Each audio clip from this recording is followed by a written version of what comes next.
Ravi que vous soyez présents. Bonjour à tous. Installez-vous confortablement. On est parti pour ce bon petit débrief Ligue 1. Beaucoup de choses à dire, encore une fois, avec un week-end explosif en Ligue 1 et la sortie de Pablo Longoria vis-à-vis de l'arbitrage. Le PSG qui prend 13 points d'écart et un super match, notamment la seconde période face à l'Olympique Lyonnais. Le LOSC qui bat Monaco dans un duel de haut de tableau. Nice qui continue son rythme de croisière avec, bien sûr, la victoire contre Montpellier et il s'installe très confortablement sur le podium. La lutte pour la 7e place qui se dessine toujours avec Lens qui perd un petit peu du terrain, Strasbourg et Brest qui partagent les points. En bas du classement, Saint-Étienne qui devait reprendre un petit peu de l'air et qui n'a pris qu'un point d'avance sur Le Havre et Montpellier, et Nantes qui a réalisé évidemment un très joli coup. Écoute mon cher Exotix, qu'est-ce que c'est ce décor? Hier soir je n'ai pas pu assurer le débrief Ligue 1 parce que j'avais une petite opportunité. Je pourrais vous l'annoncer, je peux pas encore le faire, donc si tout est bien ficelé, je pourrais vous le dire assez vite et j'en suis ravi. Mais du coup, je pouvais pas enchaîner cette soirée et le débrief Ligue 1, donc on s'est dit qu'on allait faire ça tranquillement, comme après il y a hors-jeu, le faire de manière posée ici à Webed. Et puis moi, j'ai l'opportunité évidemment de continuer à vous parler Ligue 1. Donc voilà, on a installé ce petit fond qui est plutôt pas mal ma foi pour un petit peu évoquer ce beau petit championnat. Donc installez-vous. Un petit mot de Liverpool et de l'écart abyssal avec le PSG. Mais je ne sais pas si l'écart sera abyssal, mais en tout cas on n'a jamais été aussi pressé de voir un match de cette valeur-là, un affrontement colossal pour le PSG. Ça va être une immense affiche. Il y aura évidemment un perdant et il faudra voir un petit peu dans quel sens ça se joue. Mais pour ce PSG qui m'impressionne toujours depuis un mois et demi, 2 mois, j'ai envie de voir ce que ça donne, parce que encore une fois, il y a toujours des personnes qui tentent de relativiser, que ce soit en Ligue 1, que ce soit en Ligue des Champions, par rapport aux adversaires et tout. Moi, je trouve que c'est, comme l'équipe l'a dit récemment, une des meilleures versions de QSI. Si ça s'arrête en Ligue des Champions, t'auras perdu, quoi qu'il arrive, à ce qui se fait de mieux en Europe, avec Liverpool qui est une équipe extrêmement complète. Donc faudra pas tout jeter, parce que on peut voir que Luis Enrique, par rapport à la première saison, on voit une nette progression, et même sur cette deuxième saison on voit une progression entre l'équipe qu'on a pu voir fin de l'été, début automne, et là il y a honnêtement un PSG qui est impressionnant, épatant, où ça peut faire mal à tout moment, au-delà de la capacité d'un Ousmane Dembélé à terminer les actions. Le rôle d'Hakimi fantastique. Évidemment, quand tu vois Liverpool, alors on se pose toujours des questions. On sait que Liverpool, la priorité, c'est l'APL, mais là, ils ont quand même réalisé un gros coup quand tu vois la défaite d'Arsenal contre West Ham, la victoire de Liverpool à City, même si Arsenal a un match en moins. Tu as quand même le sentiment que quelque chose s'est joué ce week-end. Donc j'ai envie de voir ce que ça va donné, et Liverpool qui est un petit peu l'esprit libéré en Ligue des Champions, parce que on sait que pour eux l'APL c'est vraiment target numéro 1. Ça peut être plus que dangereux pour cette équipe parisienne, mais je pense que le PSG a des armes, et j'ai toujours du mal à jauger entre est-ce que c'est du 50-50, 55-45.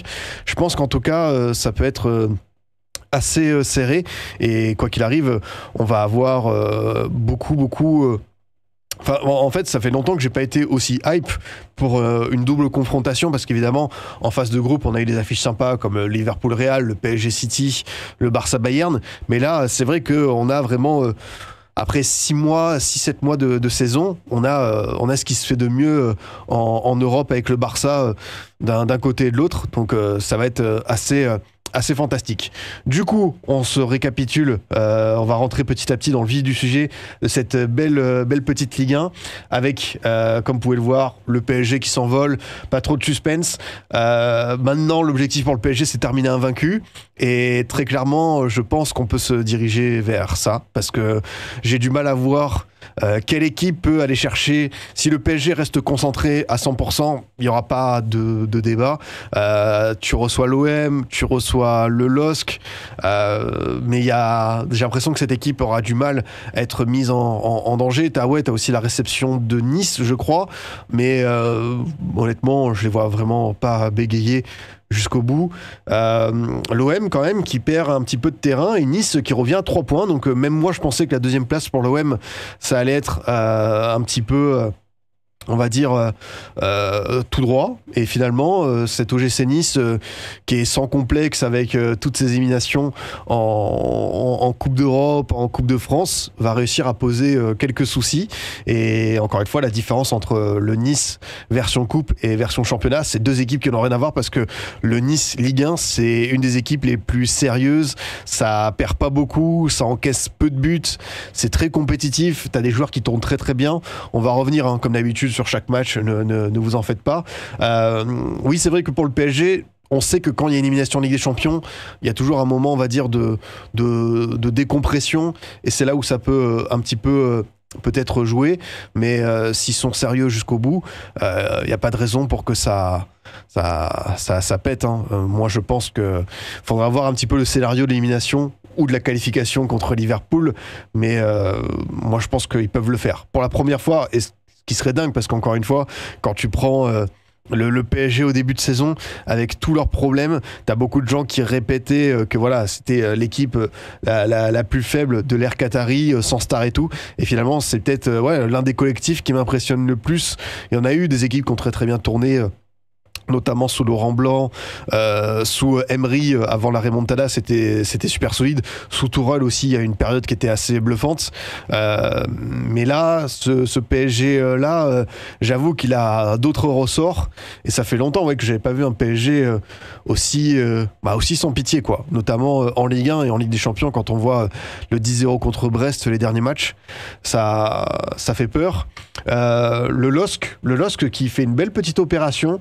Il y a eu cette période un petit peu de flou après les défaites contre Dunkerque et Le Havre, et ça repart vraiment bien. Une équipe qui est à la 4e place, donc c'est vrai que ça permet un petit peu de mesurer leur parcours. Monaco et Lyon qui sont avec l'OM, les équipes un peu perdantes du haut du classement. On va revenir un petit peu sur leurs mésaventures respectives. Toulouse, c'est l'équipe, vous savez, qu'on avait annoncé pourquoi pas pour jouer l'Europe. C'est un petit peu les montagnes russes. Il y a eu pas mal de points perdus en route, et finalement le gros succès au Havre, ça leur permet de remonter la pente et de se faire une belle petite place. Oui, j'ai vu les déclarations de Longoria à l'AFP. Ne vous en faites pas, les amis. On va aller là-dessus. On va revenir, évidemment. C'est le dossier qu'on va ouvrir assez vite sur l'OM et l'arbitrage. Juste pour terminer, en bas du classement, comme j'ai dit, Le Havre et Montpellier, ça a toujours un petit peu du mal, et Saint-Étienne ne prend qu'un point. Par contre, la chute de Reims se confirme. Aucun match gagné depuis début novembre, et même si il y a encore un tout petit matelas, c'est vrai que c'est plus qu'inquiétant, vraiment au niveau de la dynamique. On sent une équipe en perdition. Du coup, il est grand temps qu'on ouvre. Alors d'habitude, j'ouvre sur un match parce que évidemment c'est le match du dimanche soir, et on aime bien revenir un petit peu à l'instant précis. Il faut qu'on parle de ce qui s'est déroulé à Auxerre samedi soir. Beaucoup de choses ont été dites, beaucoup de choses ont été interprétées. Moi, j'ai mon avis là-dessus, et je pense que quoi qu'il arrive, ce sera, je vais pas dire inaudible, mais chacun va interpréter selon qu'il soit marseillais, selon qu'il soit neutre, selon qu'il soit anti-marseillais. Ça peut être un peu assez vite un capharnaüm. Je pense qu'il y a deux choses à séparer: la forme et le fond. Sur la forme, Longoria a employé le terme de corruption. D'ailleurs, il a dit à l'AFP, corruption en espagnol, c'est un sens plus large. Attention, ça ne justifie rien, mais je n'ai jamais pensé à quelque chose comme des échanges d'argent ou des transactions financières. Jamais je ne me permettrai ça. Donc voilà, je tiens à dire qu'il n'y a pas de corruption dans le foot français, qu'il y ait des choses qui ne sont pas claires et qu'il faut améliorer, oui, et c'est ce qui m'énerve énormément. Je ne peux pas accepter de donner ce type d'image. Un président ne peut pas se comporter comme ça. Rien ne justifie la forme, et je ne suis pas content de moi. Donc voilà, Longoria quand même revient un petit peu là-dessus, rétropédale comme on dit. On rappelle évidemment les sorties qui ont été captées par les images de DAZN, retransmises aussi par RMC, avec corruption, championnat de merde, un immense agacement. Le match d'Auxerre, c'est pareil. Je pense qu'il y a de quoi s'énerver pour l'arbitrage. Le carton jaune significatif, qui signifie un rouge pour l'ami Cornelius, il me paraît C'est vrai que maintenant on est beaucoup plus dans la suite de l'action que l'action, ce que veut faire le joueur. Son intention c'est pas de faire mal. On voit qu'il joue le ballon, il le touche. C'est juste qu'après il maîtrise pas le genou qui va s'empaler dans la côte d'Ahmed Junior Traoré. On veut protéger les acteurs et que ça récolte un deuxième jaune. À la limite ça peut tomber dans un sens ou dans l'autre. C'est plus peut-être le penalty de Merlin qui pour moi peut être vraiment frustrant. Après sur le match d'Auxerre, je n'enlèverai jamais l'idée que l'OM est passé à côté, n'a pas fait un bon match. On a vu jusqu'au rouge un OM vraiment pas bon dans le jeu, pas inspiré, avoir beaucoup de mal aussi sur les transitions, on va dire rapides, notamment à l'image du but de Gaëtan Perrin où Quentin Merlin gère extrêmement mal le 1 contre 1, où Højbjerg et Kondogbia laissent aussi beaucoup de liberté. Après, comme je le dis, moi je regarde à peu près tous les matchs de Ligue 1. Et c'est vrai que l'histoire de, vous savez, à la fin ça s'équilibre. Je pense que dans le cas de l'OM, il faudrait qu'il y ait une montagne de décisions favorables pour que ça s'équilibre, parce que je ne vois pas, je sens quand même à chaque fois beaucoup de frustration. En gros, il y a quelques situations qui sont un peu surréalistes pour l'OM du début de saison, et même les fameuses, on va dire, décisions sujet à interprétation, où là l'arbitre va décider de mettre un jaune ou décider d'accorder un penalty ou non.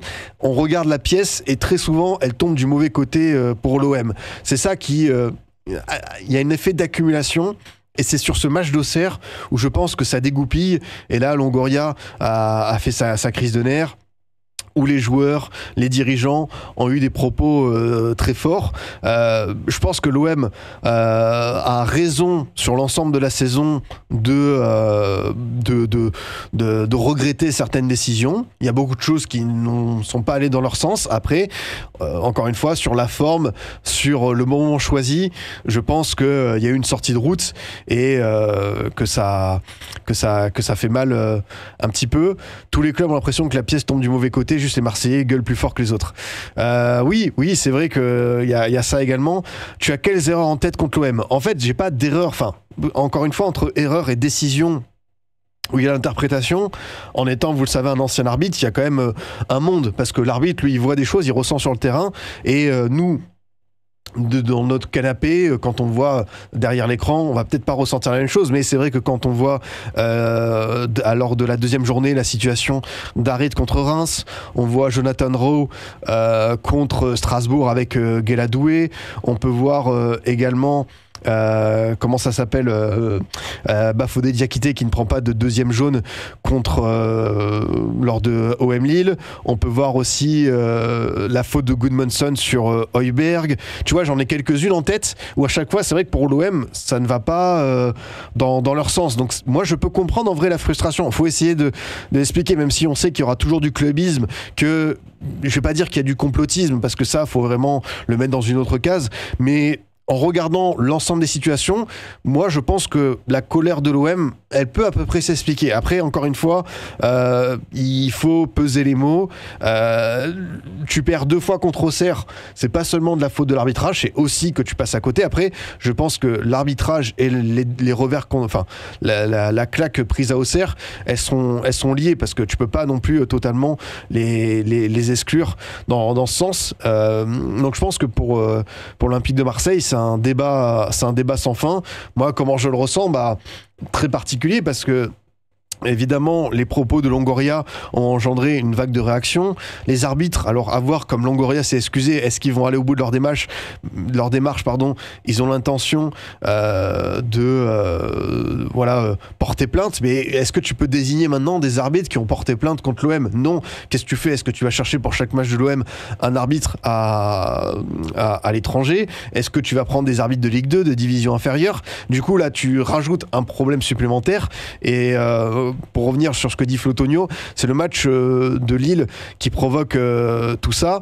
Oui, moi je pense que j'ai rien contre Jérémy Stinat, et d'ailleurs soutien à lui, parce que voilà, il a reçu une montagne d'insultes, il a eu les pneus crevés, il y a eu des intrusions à son domicile. Ça, évidemment, on rentre dans le n'importe quoi, ça c'est évidemment un gros scandale, et voilà, ça reste que du football, les amis, mais je pense que la commission qui désigne les arbitres pour chaque match de Ligue 1 aurait pu s'éviter cet épineux problème parce que l'OM, on sait que Stinat c'était du coup le 4e arbitre qui est impliqué dans l'expulsion de Pablo Longoria, de Mehdi Ménassia lors du match de Coupe de France, le 16e de finale. Quand tu vois que Clétan n'a rien eu, enfin il a rien eu sur le moment précis, après il a eu son mois de suspension. On peut également se poser des questions parce qu'à partir du moment où tu as cette désignation, l'OM se plaint, du coup Auxerre se plaint, et à chaque match, là le prochain c'est OM Nantes, ça revient sur le devant de la scène parce que Kita commence à mettre la pression en mode nous on veut un arbitrage clean. C'est le vrai souci, c'est que les matchs de l'OM désormais vont être un petit peu toujours un petit peu tendancieux.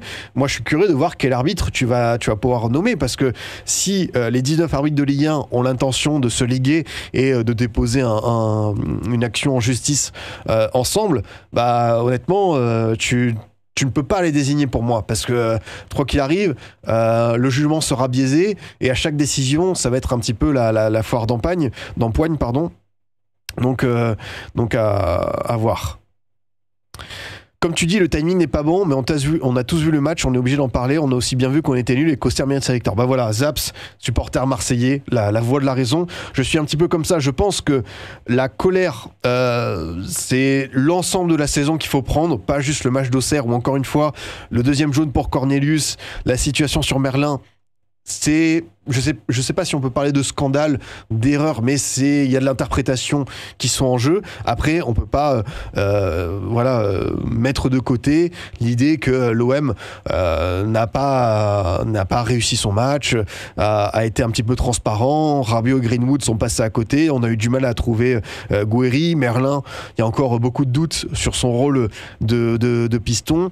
Rouli, quand il n'a pas la baraka, tu sens que défensivement c'est plus compliqué pour l'OM. Donc je me pose un petit peu des questions là-dessus. Donc moi je suis d'accord avec vous, on est quand même sur un vrai tournant de saison, parce que voilà, on a déjà assisté, et c'est vrai que on peut voir que les propos de Longoria, évidemment, ils ont été diffusés et rediffusés avec l'intention de se dire là il a vraiment été très fort, mais on a déjà vu des déclarations où Comboiré dit qu'il faut dégonfler le boulard, où on voit Florian Maurice qui dit lors de Lyon-Nice, l'arbitre avait un maillot blanc, le maillot de l'OL, où on voit que l'étang dit que le championnat est tronqué. On a eu d'autres déclarations fortes après. C'est vrai que comme le terme de corruption, Longoria, c'est vrai qu'on peut peut-être l'estimer en tant qu'hispanophone, il veut un petit peu ne pas mettre un mot trop fort, parce qu'évidemment on sait ce qu'engendre le terme de corruption, mais on est quand même sur des débats, j'ai pas envie de dire sans fin, mais oui, qui va arbitrer le prochain match de l'OM? Vous savez que si c'est Turpin, Frappard, Le Texier, vous allez avoir encore une fois des statistiques qui vont venir. Et d'ailleurs, ça c'est un truc qui m'a toujours étonné, à part, j'ai rien contre les pages de supporters ou quoi, mais les pages de supporters qui publient le nom de l'arbitre, et à chaque fois vous voyez les commentaires, c'est « Oh, ça y est, on a perdu, c'est foutu la team ». L'OM est 2e, à ce que je sache, quand tu as désigné des arbitres, c'est bon, tu peux réussir à gagner des matchs. Donc ça va être un double combat à mener pour l'OM, qui doit quand même se relancer moralement, et surtout convaincre il y a un débat de l'arbitrage. Est-ce qu'ils vont le conscientiser ou pas? Je ne sais pas, mais on est sur un petit tournant. Ça, par contre, je suis bien d'accord avec vous sur ça, quoi. Après, si on revient un peu plus en détail sur le match, parce que je vous l'ai dit, le débat sur l'arbitrage, l'OM, il est un petit peu sans fin. Chacun aura son avis. Moi, perso, pour terminer là-dessus, et je vais essayer de conclure, je pense que l'OM, sur l'ensemble de la saison, j'ai essayé de voir un petit peu toutes ces erreurs, et je peux comprendre que à force ça ressorte, et il y a vraiment cette colère. Après, sur le match d'Auxerre, encore une fois, t'es passé à côté. Les termes employés sont trop forts et méritent une sanction, parce que tu ne peux pas te protéger derrière juste un coup de sang. Mais désormais, sur ce dernier tiers de la saison, l'OM va être assez exposé, et ça risque d'être un bazar sans fin à chaque désignation d'arbitre. Donc j'ai envie de voir ce ce que ça donne un petit peu. Après, l'arbitrage, on avait déjà des débats à l'époque d'Olas, on a vu la sortie de Thiriet, Frédéric Thiriet, qui s'était excusé auprès de Nasser suite à un lance PSG. On aura toujours. Mais là, c'est vrai que concernant l'OM, c'est le point de non-retour. Donc, je pense que Longoria a fait un premier pas en avant en s'excusant. Je pense qu'on va essayer de rentrer. En plus, Longoria, c'est vrai qu'il est vice-président du conseil d'administration de la Ligue. Donc, tu vois, en plus, c'est pas juste un président de club, c'est qu'il a aussi des responsabilités assez hautes dans ce championnat. Donc, à voir ce que ça peut un petit peu donné. Je trouve que l'attitude de Longoria a desservi le débat sur l'arbitrage et ses instances. C'est exactement ça. C'est exactement ça. Moi, je pense que le fond, encore une fois, je me répète, peut s'entendre, qu'il y a des motifs de colère, mais la manière de le faire, on a l'impression que, voilà, on va encore faire des gros clichés en disant « Ah, c'est Marseille, c'est des sanguins, ils sont toujours un petit peu à part ». C'est dingue parce qu'encore une fois, je rappelle, l'OM est deuxième de Ligue 1, est un beau dauphin, je trouve, nous a montré de très très belles choses depuis le début de saison. C'est que, entre guillemets, la 5e défaite. Il y a des choses à redire sur ces défaites. On va y revenir à l'instant parce qu'il faut quand même rendre hommage à l'équipe de Pélissier et la JOCR. Mais ça prouve quand même que l'OM est assez agacé alors qu'en championnat, tu vois, ils ont un bon petit rythme. Sans Coupe d'Europe, on savait qu'ils avaient une carte à jouer.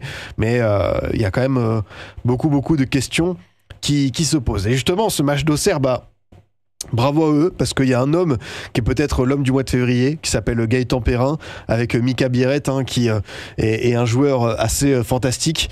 Il avait une opportunité pour partir en MLS, finalement il est resté, et grand bien lui fasse, parce que ça fait partie de ces petits joueurs frissons, et vraiment la manière dont il gère Merlin sur cette ouverture du score, en rentrant sur son pied gauche, la frappe enroulée pleine lucarne. C'est vrai qu'on a eu des beaux buts ce week-end. Gousset-Tinoldi, Pélissier 6-5 contre des arbitres sur les 2 matchs, et Pélissier, même si c'est vrai que c'est que la première victoire de la JOCR en 2025, c'est fou parce que ils ont vraiment cartonné fort sur la première partie de saison. Là, ils ont eu un vrai creux, mais ça reste une équipe assez séduisante. Et voilà, Joubal qui m'a un doublé, qui a été un patron derrière. J'adore Clément Akpa personnellement à chaque match que je le vois ou je le vois évoluer. Je trouve que c'est un joueur qui respire la confiance et qui est vraiment en train de grandir. J'aime beaucoup l'activité de Kevin Dano au milieu de terrain. Mais cet AJ Auxerre, ça restera une équipe un petit peu coup de cœur de la saison. Là, je pense qu'au niveau du maintien, ils sont plutôt à l'abri, à moins d'un séisme. 11 matchs en victoire avant ce week-end. C'est dingue quand même la série parce que, je me répète, c'est vraiment une équipe que je trouve séduisante. C'est vrai qu'ils ont eu du mal à repartir. Après, c'est vrai que tu vois, ils ont eu vraiment une très très belle embellie avec les victoires contre Rennes où ils avaient mis 4-0, la victoire au Vélodrome. D'ailleurs, entre le match aller et retour, il n'y avait eu qu'une victoire entre deux, donc ça prouve bien qu'il y a eu un vrai trou d'air. Mais cette équipe d'Auxerre avec derrière aussi Donovan Léon qui est un patron a montré beaucoup de solidité. Côté marseillais, il n'y a pas grand-chose à retenir de ce match qui évidemment... Il y a des éléments hors terrain qu'on vient juste d'évoquer. Après, comme toujours, Quentin Merlin a du mal, je trouve, dans ce rôle qui est le sien de piston gauche. Quand il rentre à l'intérieur, il y avait quand même du positif. Là, j'ai le sentiment qu'on est en train un petit peu de le perdre, notamment sur la qualité de centre et la gestion défensive. Après... Voilà, il va falloir que certains leaders se remettent un petit peu à bosser. Les Højbjerg, les Rabiot, les Greenwood. Est-ce que l'OM sans Rongier aussi, parce que Rongier, on a voulu assez vite le mettre sur le banc. Est-ce que finalement, c'est pas l'homme plus à voir sur les prochaines semaines? Mais c'est sûr que ça fait... beaucoup parlé. 11 matchs en victoire pour Auxerre, mais dans le contenu, les matchs contre Brest et tout, c'était bon. Non, mais c'est vrai qu'il y avait toujours des choses à ressortir pour cette équipe de la GIA, mais on était resté sur notre faim parce que voilà, il y avait une série assez négative et on sentait que ça pouvait peut-être... dans le tableau de marche, Auxerre, tu vois, ils sont finalement qu'à 6 points de la 7e place. Et c'est vrai que s'ils avaient pris 1-2 victoires par là, on aurait pu presque les mettre dans la course pour la Conference League, ce qui serait assez fou pour un promu. Mais voilà, je me répète, pour cette équipe qui redécouvre la Ligue 1, on est quand même sur une équipe avec beaucoup de qualité, je trouve.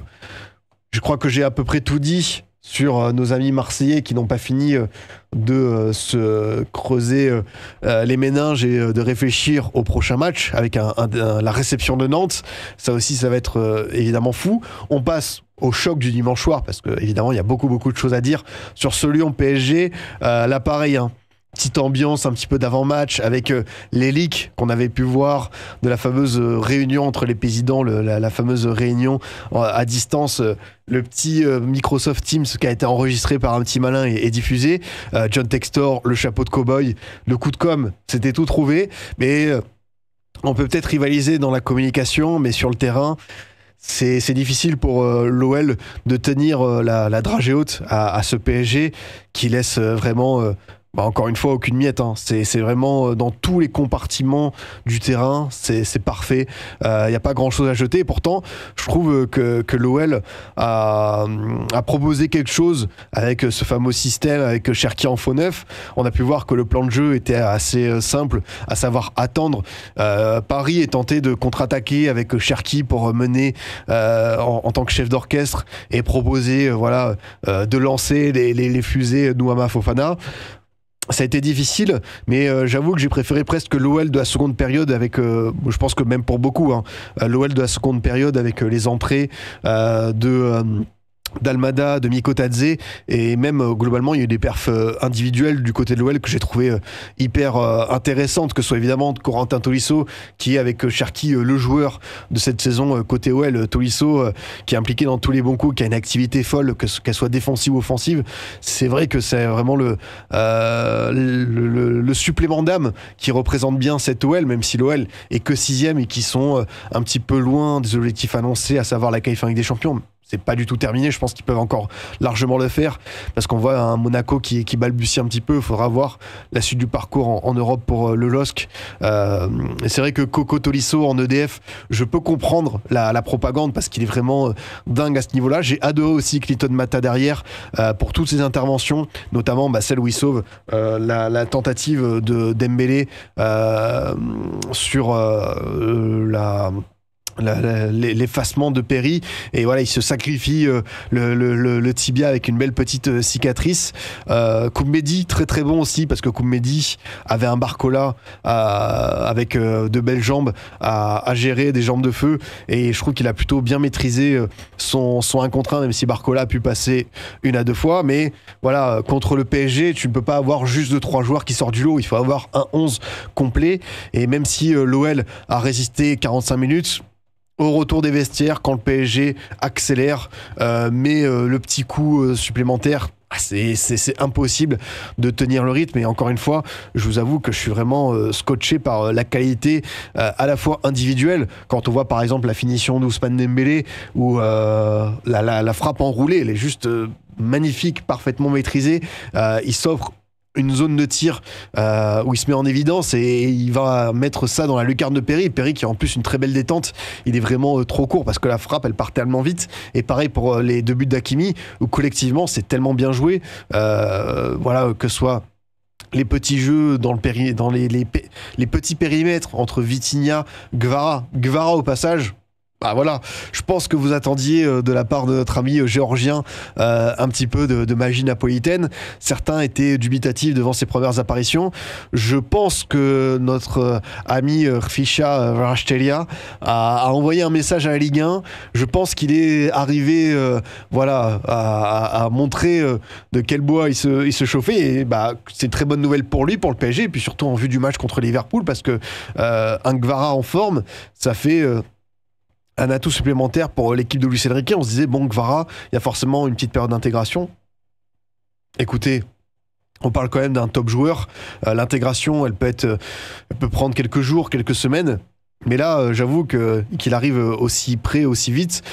C'est de très très bon augure pour le PSG. Et oui, Hakimi, parce que j'ai parlé de Gvara, j'ai parlé de Dembélé, mais bien sûr Hakimi, meilleur latéral droit. Je vais même aller plus loin, mais je pense que c'est avec Dembélé peut-être aussi le meilleur joueur de Ligue 1 cette saison, parce que sincèrement, ce qu'il arrive à produire à chaque match, et puis ce rôle, hein, on peut voir que c'est le joueur offensif des deux équipes confondues qui touchait le plus de ballons, et c'est quand même dingue, hein, parce qu'on parle d'un latéral droit qui touchait le plus de ballons dans les 30 derniers mètres adverses.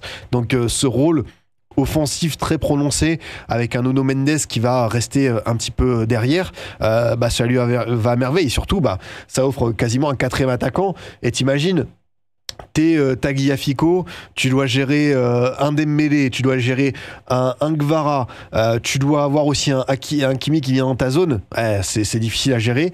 Hakimi, il faut qu'il arrête ses gestes d'humeur, il doit prendre un rouge hier soir encore. Alors c'est vrai qu'il y a cette situation avec Tagliafico, évidemment c'est beaucoup ressorti, notamment par certains Marseillais, pour dire deux poids, deux mesures. Oui, il y a un geste d'humeur, je l'ai vu, Tagliafico, avec le petit vice qu'on connaît, cherche bien Hakimi, lui met le petit coup qu'il faut, Hakimi réplique, un arbitre très sévère lui met rouge, et pour moi, il n'y a pas de scandale. Et dans un autre sens, l'arbitre comprend qu'il y a quand même un mauvais geste à la base de Tagliafico, il met le jaune nécessaire, et voilà, il va réprimander Hakimi, mais tu vois, dans comment dire, le déroulement du match, il n'y avait pas, tu vois, de tension, il n'y avait pas d'incident. C'est juste un moment précis où ça a chauffé entre Tagliafico et Hakimi. Je trouve que mettre rouge à ce moment-là, tu vois, ça aurait pu vraiment faire un petit peu un feu d'artifice, et après peut-être qu'il aurait perdu le contrôle. Je trouve qu'il a plutôt bien géré. Je ne suis pas, moi, pour des arbitres cow-boys, et même si évidemment les gestes d'humeur, c'est comme à l'aller avec Mikotadze, Donnarumma. Non, c'est pas sévère de mettre rouge, c'est la règle. Je suis d'accord avec vous. S'il met rouge, encore une fois, je me répète, c'est plus le débrief Ligue 1. C'est le débrief, comment on va renommer le débrief Robert Wurtz, pour rendre hommage au célèbre arbitre, et l'émission fabuleuse Interville. Voilà, comme le dit Bizi, c'est la pièce qui tombe encore du bon côté. C'est exactement ça. Si met rouge à Hakimi, pour moi, il n'y a pas de scandale. C'est un geste d'humeur, il n'a pas à le faire, il est dans son droit. Après, on est sur une première période, on est sur la première altercation, il fait preuve de pédagogie, c'est ce qu'on demande aux arbitres. Je trouve que c'est plutôt bien joué de sa part, parce que voilà, le match n'était pas chaud entre les deux équipes. Après, voilà, c'est la pièce qui tombe du bon côté, et malheureusement, c'est vrai que si du côté de l'OM, ça avait été le cas, je peux comprendre après le ressentiment, mais voilà, faudrait... évidemment, comme vous dites, homogénéisé de ce point de vue-là. Et oui, Tagliafico n'a pas pris jaune de mémoire. Donc, c'est peut-être là aussi où il aurait pu... Mais après, s'il met jaune à Tagliafico, qui met le petit geste en fin d'action face à Hakimi, qui met un geste volontaire, tu vois... Tu te dis que oui, c'était disproportionné les deux cartons. Donc encore une fois, on se répète, le débat d'arbitrage, il est vraiment sans fin. Paris a pris 2 buts parce que voilà, l'OL a un petit peu lâché les chevaux lors de cette seconde période pour tenter de revenir. Mais on sent encore une fois que c'est un PSG qui maîtrise à peu près tout ça. C'est vrai qu'il y a eu juste cette fin de match qui a été un petit peu tendue avec la blessure de Fabian Ruiz qui a dû sortir, donc laisser un petit peu les partenaires à 10 contre 11, mais le PSG a bien géré quand même ses temps faibles et n'a pas été mis en danger plus que ça. Donnarumma a fait les arrêts qu'il fallait. Sur les 2 buts, je pense qu'il peut pas faire grand chose parce que ça part assez vite, mais voilà, moi je suis quand même assez épaté par la qualité du PSG individuelle, parce qu'encore une fois, quand tu vois les dribbles que peut sortir Guevara, la position haute d'Hakimi, la finition de Dembélé, les projections de João Neves, t'as quand même matière à exploiter. Après oui, c'est vrai que si on est perfectionniste, les débuts encaissés, faudra pas faire les mêmes erreurs face à Liverpool. Oui, Liverpool, on peut s'attendre à ce que le PSG possède le ballon. Contre Liverpool, je pense que ce sera pas de l'ordre du 75-25, voire 70-30 qu'on a pu le voir en deuxième période, mais Liverpool en contre peut faire beaucoup de mal, donc c'est pour ça qu'on a envie de voir ce match, parce qu'il peut se passer beaucoup de choses. Donc voilà, l'OL de Fonseca qui est sur 2 victoires, 2 défaites. J'ai envie de voir un petit peu les progrès de cette équipe. Le plan était audacieux sans véritable numéro 9, avec Cherki dans ce rôle pour un petit peu occuper l'espace, même si on a vu un Cherki se balader un petit peu partout. Je pense quand même que l'OL a besoin d'un pur neuf. Lacazette, il y a toujours des petits débats sur son état physique. Est-ce qu'il est encore en capacité de tenir? Mais par contre, Mikotadze, même si on sait que les contenus de Mikotadze ne sont pas parfaits de A à Z, je trouve qu'il offre quand même pas mal de petites solutions. Donc voilà pour cet OL PSG. En tout cas, très bon match de Ligue 1, seconde période assez incroyable. D'un point de vue neutre, je me suis vraiment régalé et ça fait plaisir de voir de telles affiches, une belle vitrine pour notre Ligue 1 qui en a bien besoin en ce moment. Est-ce que Paris peut gagner à domicile contre Liverpool? Oui, je pense qu'ils peuvent le faire. Après, c'est le retour qui sera en field, faut voir un petit peu la compo que met Arne Slot. Est-ce que Arne Slot fait un petit peu de rotation? Est-ce qu'il met l'équipe 100% comme s'il jouait un match de PL pour aller chercher le titre? Moi, ça va m'intriguer un petit peu la gestion de Liverpool, c'est de cette double confrontation. Mais ce qui est sûr, c'est qu'il y a beaucoup de choses à voir. Et oui, j'ai parlé de Liverpool en contre. Oui, Liverpool est une équipe très complète. C'est juste que si on reproduit la configuration OL-PSG, l'OL en contre a eu du mal un petit peu à poser des soucis à Paris. Par contre, Liverpool peut faire mal en ayant des transitions, en faisant du contre-pressing, en étant sur attaque placée. Ça va faire un petit peu ça. Pourquoi faire de la rotation? La paix est déjà pliée.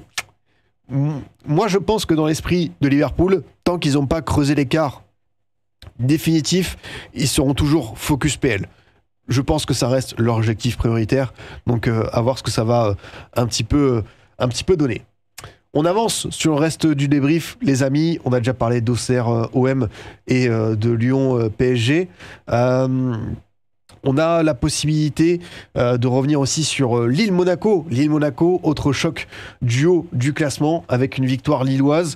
Monaco qui malheureusement reste englué dans ses problèmes défensifs et qui fait beaucoup d'erreurs, encore une fois, des cadeaux, avec une très belle gestion du LOSC, même si Monaco, je pense, n'aurait pas démérité de repartir avec un point du nul. On sent quand même que c'est un LOSC qui est assez mature et qui maîtrise beaucoup de choses. Haraldsson, excellent joueur, vraiment une équipe qui s'en sort bien. Je vois juste le message de Papaours qui veut évidemment revenir. C'est vrai qu'on a beaucoup parlé d'Auxerre OM, que ce soit le contenu du match de l'OM décevant, que ce soit l'arbitrage. C'est vrai qu'aussi il y a eu des mecs cagoulés qui ont attaqué des familles aux abords du stade de la Baie des Champs.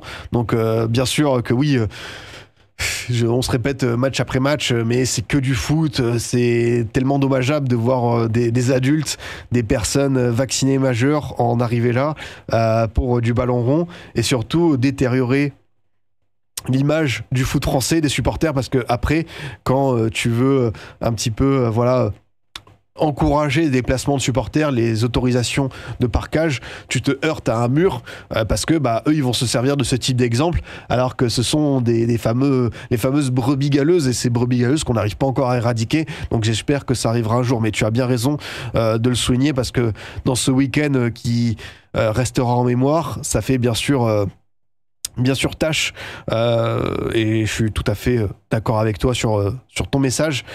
Sur le Lille-Monaco, oui, Boady, 17 ans, exceptionnel. C'est vrai que Boady, on n'en parle pas peut-être assez. Après, moi, vous savez, je me méfie toujours des trucs sous-cotés, sous-médiatisés. On n'en parle pas assez parce que on regarde tous les matchs, on met en valeur ce type de joueur. Mais c'est vrai que Boady, comme c'est pas un joueur qui fait beaucoup de passes D, qui marque pas, évidemment, c'est peut-être pas celui qui ressort le plus.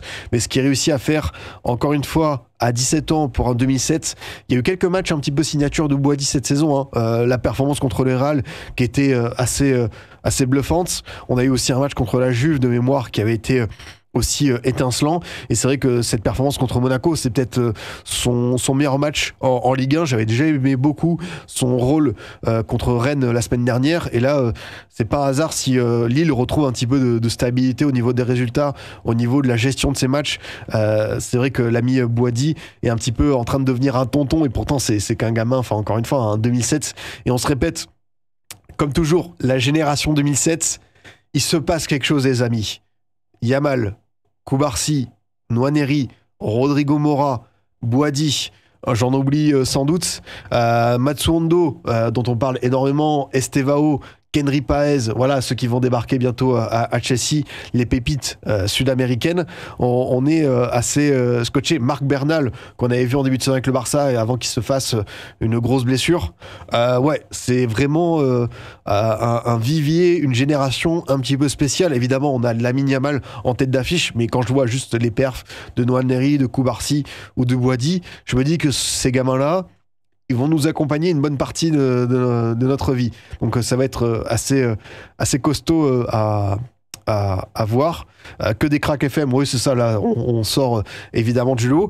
Et c'est bien pour Lille, parce que voilà, il y avait cette période un petit peu de doute avec les 2 défaites à domicile, la sortie en Coupe de France, le match à Rennes qui avait été très très bien géré. Là, tu affrontais une équipe d'une dimension supérieure. Lille était habitué à souffrir, des fois concéder des matchs nuls. Je me souviens notamment du match contre l'OL qui s'était fini à un partout. Après une première mi-temps qui avait été époustouflante, Lille avait fini par bien reculer et céder. Là, pour le coup, je sens une équipe qui est vraiment en train de prendre la pleine mesure de sa saison, d'être une équipe un petit peu de daron et pouvoir très très bien gérer ses temps faibles. Et comme toujours, il y a des joueurs qui sortent du lot. Moi, j'adore tout ce qui est voilà, les Diakité, les Boadi. On se répète, hein, mais c'est vrai que Boadi, sur ce qu'il réussit à offrir comme performance, c'est assez fou. C'était bien aussi de la part de Genesio de tester voilà, quelque chose de différent avec Akpom et David alignés ensemble. Ils n'ont pas forcément été tous les deux mis en valeur, mais ils ont beaucoup travaillé pour le reste du bloc, et ça me plaît beaucoup. Tu aimes les Oumar Diakité? J'ai dit Bafodé Diakité. Je sais plus si j'ai confondu, parce que Oumar Diakité, c'est vrai que c'est beaucoup plus en difficulté que le Bafodé qu'on voit vraiment rayonnant du côté de Lille. Et bien sûr, Rokon Haraldsson, qui est... bah voilà, encore une fois, il y a des joueurs pour qui ça peut marcher d'entrée. Il y en a d'autres pour qui il faut prendre un petit peu de patience, et Haraldsson, ça fait partie de ces joueurs qui ont eu besoin d'un temps d'adaptation. Et là, on sent que l'investissement de 10-15 millions acheté à Copenhague lors de l'été 2023, il est en train de porter ses fruits, parce que Haraldsson nous offre vraiment un récital absolu, vraiment très tranchant de bout en bout, et ça fait bien plaisir. Moi, c'est un joueur qui m'avait beaucoup intrigué lors de son arrivée en Ligue 1, parce qu'il avait un profil un petit peu hybride, et c'est vrai que sous Fonseca, puis surtout sous Genesio, il a pas mal reculé. Il a peut-être plus eu un rôle de numéro 8 que vraiment de 10, de meneur de jeu. Et c'est très intéressant d'utiliser comme ça, parce qu'il a vraiment un volume assez complet. Et puis, ça nous rappelle qu'il a quand même une finition pas dégueulasse, même s'il y a eu quelques matchs comme Dunkerque où il était passé à côté dans la zone de vérité. Bah, ça reste quand même un jeune joueur extrêmement prometteur. Le train que mène le LOSC sans Zegrova, sans Fernandez Pardo, sans Thiago Santos, ça promet une fin de saison en boulet de canon. Oui, Cyprien, je suis d'accord avec toi. On doit rappeler quand même que... Alors, Fernandez Pardo est revenu sur le terrain, mais Zegrova, qui est quand même peut-être l'individualité, comme on dit, plus le joueur capable de te faire des différences à chaque instant, il n'est pas là. Et ça prouve que Lille a quand même un beau petit train, que ce soit en Ligue des Champions avec le top 8 assuré et le 8e à venir contre Dortmund. Puis bah voilà, 4e de Ligue 1. Alors ça va être compliqué jusqu'au bout, parce que tu as un calendrier pas simple. C'est vrai qu'il y a le PSG qui arrive, tu as les 2 matchs contre Dortmund. Mais j'ai plutôt confiance en Genesio pour gérer tout ça. Et puis là, encore une fois, tu as récupéré un peu de banc, donc ça va pouvoir te servir. C'est vrai que le week-end prochain, on a un petit PSG Lille. 2 équipes qui tournent très bien. Bon, surtout évidemment Paris, mais intéressant de voir comment le LOSC va pouvoir poser des soucis à cette équipe parisienne. Après, sur Monaco, que dire? Parce que tu as un match où tu as plutôt eu la possession, tu as eu plus de tirs que ton adversaire, mais tu as été beaucoup moins précis.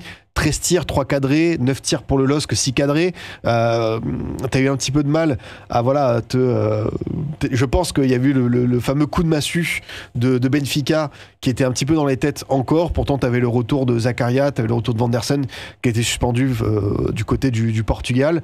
La remise de Bierret pour Minamino, encore une fois, on sent que ce Mika Bierret va pouvoir beaucoup apporter sur la durée à l'ASM. Là, je pense qu'il faut que Monaco... C'est une équipe qui nous a déjà habitués à faire des sprints en boulet de canon.